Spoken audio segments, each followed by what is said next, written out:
2015 was a really good year for Star Wars comics. Different series came out, such as just the regular Star Wars comics, and even comics about Princess Leia, and comics about Chewbacca, and a few others. There's a Darth Vader comic too. And today I'm going to just be talking about the Princess Leia comics and the Chewbacca comic. The Princess Leia comics were written by Mark Waid, who has other famous DC works such as Kingdom Come, and he's also worked on Captain America. The Princess Leia comics take place between The New Hope and The Empire Strikes Back. Everyone keeps trying to make Princess Leia mourn the destruction of Alderaan. Leia takes a rebel pilot named Evan Valerain on her mission, and she's going to go help her save the culture of Alderaan, which pretty much means she wants to go around and find all the survivors of Alderaan. Although Evan and Princess Leia have a really love-hate relationship that's kind of sassy at times, it's pretty obvious that Evan has a deep respect for the House of Organa. Evan then assists Princess Leia, and she basically just pilots the ship for her, and it's kind of like her partner in crime. The comic should really be called Evan, or really, at least Princess Leia and Evan, because I've learned and felt a lot more connection to the Evan character instead of Princess Leia. And then comes the second most important thing about comics, the art. And some people would actually probably put that into the first. The art was done by a husband and wife team, Terry Dodson and his wife who inks, Rachel Dodson. Together they worked on such things as Harley Quinn and Wonder Woman.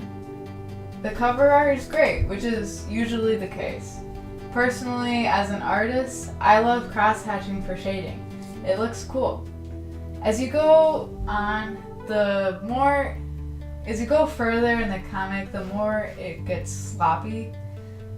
I guess no one really expects art to be that good inside of a comic, unless you're reading Kingdom Come. That art's amazing. But the art looks fine the first couple of pages. Shading is fine, but then everyone starts becoming more round and not as defined. And this comic just wasn't as good as it could have been, sadly. I really liked the idea of having female roles. It's nice. But they didn't focus on the story as well as they could have. I'm sure you guys are wondering, an entire comic book series about Wookiee? Does he talk? Do we understand what Chewbacca is saying? No, we don't. While reading these, I had more hope for the Chewbacca comics than the Princess Leia ones. Art and story-wise, how could you mess up a character who doesn't say anything that we could understand? This comic series was written by Gary Dugan.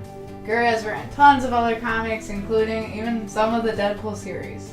We're all familiar with the Star Wars intro, with the words coming this way and away from you. And in each of these comics, they all have that sort to basically set the setting for the rest of the series. And in this, it says, the evil Galactic Empire's greatest weapon, the Death Star, has been destroyed by Chewbacca. I mean, I don't know about you, but I don't really remember that. It starts out on the planet of Andom 4 in the Outer Rim. This planet has not really had any other mentions besides for the series. And Andom 4 has been pretty much ruled by a gangster named Wam, who has been using his power to basically have the people of Andom 4 farm these sluggish-looking things. They're called Andom beetles, and he's been selling all the resources to the Empire. One of Wam's workers pretty much has an eternal debt to Wam, and he wants to help his daughter Zero escape. She escapes, and people are looking for her. And it just so happens that Chewbacca crash lands his ship on Andom 4 while he's on a very important and secret mission. So this cute and huge Wookiee is helping out this little girl.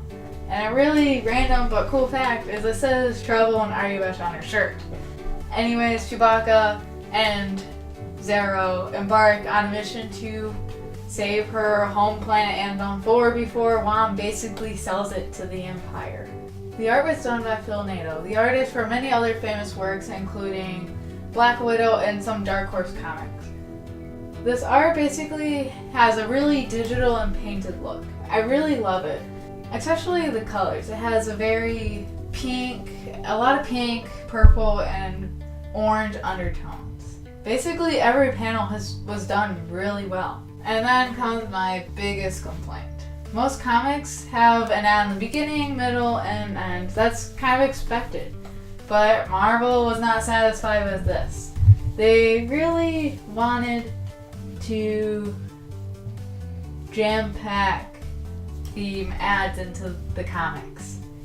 So the first Chewbacca issue was around 30 pages, and there are 9 total ads, including the back of the cover. There is literally an ad into the first page of the comic. I don't know how it was for all the other 2015 Star Wars comics, but the Princess Leia series had the same exact problem. Now, overall, the Chewbacca comics were pretty good. I enjoyed them, and the art is actually really great. And if you have any other critiques, feel free to comment below. Thank you for watching the video. I hope you enjoyed.